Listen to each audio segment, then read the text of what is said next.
¿Cómo están de la paciencia para escuchar un disco? Parece que no es lo de esta época, ¿no? Escuchar canciones sueltas en random, buscar las que más gustan y a veces parece que no hay tiempo para dedicarle a un disco de comienzo a fin, desde que comienza hasta que termina. Así dure, como es el caso de lo que hablaremos en el día de hoy, de más de una hora de duración, tal vez. Discos conceptuales, discos que se basan en obras literarias, en obras de teatro, en tragedias históricas, en películas o también, ¿por qué no?, en situaciones de la vida real que son llevadas a un imaginario acompañado de música. De eso hablamos en el día de hoy. Una de las obras más importantes de la música moderna sin dudas es Pink Floyd The Wall, que es, bueno, lógicamente un disco conceptual que fue pergeniado por Roger Waters junto con los miembros de Pink Floyd, más algunos productores que dieron una mano en un momento en el que la banda no estaba del todo bien económicamente hablando y decidieron dar un salto al vacío con una especie de ópera rock, como se la llamó en su momento. La grabación del disco, que fue en 1979, fue editado en 1979 y que después tuvo una película en 1982 basándose un poco en la obra musical y de la poesía que escribió el propio Roger Waters, también escribiendo el guión de la película.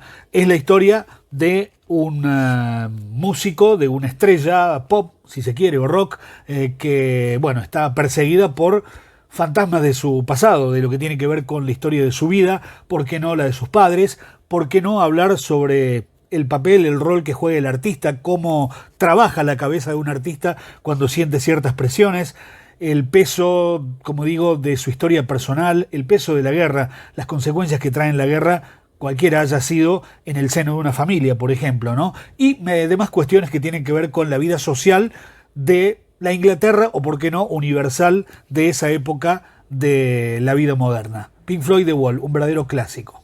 Se dice que las obras conceptuales caen muy bien cuando se trata de rock progresivo. Esta no es la excepción, es uno de los discos de Emerson, Lake and Palmer, una de las bandas más importantes del rock progresivo, especialmente en los 70, que en su tercer disco hicieron algo muy osado.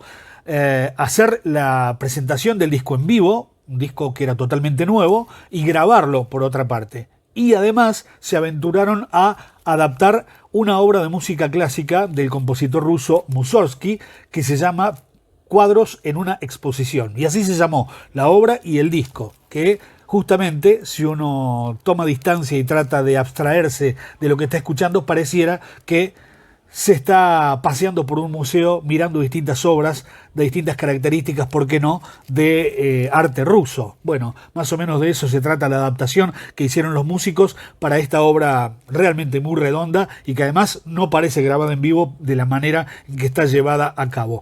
Emerson, Lake and Palmer, Cuadros en una exhibición, Cuadros en una exposición.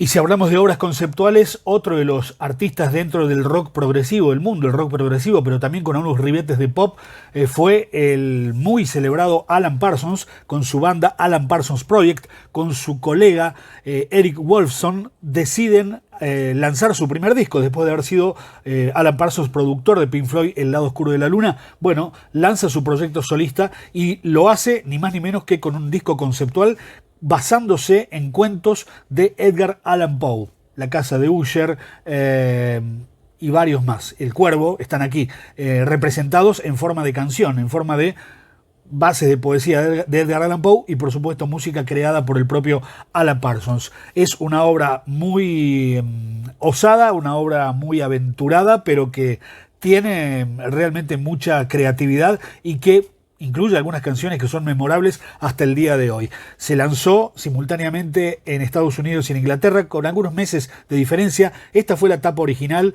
creada por el artista Hipnosis, que es un colectivo de artistas que hicieron muchas tapas, mucho arte de tapa para rock progresivo en aquella época. Estamos hablando de 1976. Y también hubo una edición norteamericana, estadounidense, con esta tapa, que era la que había ideado originalmente Alan Parsons, el hombre encintado, un hombre rodeado de cintas de grabación. Esa era la idea, la otra idea que tenía Alan Parsons para esta obra. El disco se llama Historias de Misterio y Fantasía, basado en obra de Edgar Allan Poe. Y no hace falta decir que uno de los clásicos de todos los tiempos de la música conceptual o de los discos conceptuales es el Sgt. Pepper de los Beatles, una obra inigualable que además reúne absolutamente todas las aristas de la cultura pop de fines de los 60, absolutamente de todo, ¿no? Aires orientales, psicodelia, música de vodevil, música del burlesco, del teatro callejero, todo absolutamente mezclado en esa especie de ensalada que tan bien sabían cohesionar o condimentar los Beatles, tal vez en su momento cumbre de creatividad. 1967, un disco que ha marcado una época, sin lugar a dudas, el Club de los Corazones Solitarios del Sargento Pepper, con ya todas las ediciones que ha tenido, de todo tipo, ¿no? En distintos formatos, las aniversarios, las que tienen bonus tracks. Bueno, la característica principal de este disco, que es uno de los primeros que, junto con Pet Sounds de los Beach Boys, se lanzaron sin espacio, sin pausa en el medio, ¿no? O sea, las canciones se van hilvanando unas con otras, están enganchadas unas con otras para que haya justamente un hilo conductor en esta especie de historia alocada, muy psicodélica, que inauguran los Beatles en 1967 con el Sgt. Pepper. ¿Y ustedes qué otros discos conceptuales conocen? Hay un montón, incluso de la música mucho más moderna, ¿no? Del siglo XXI.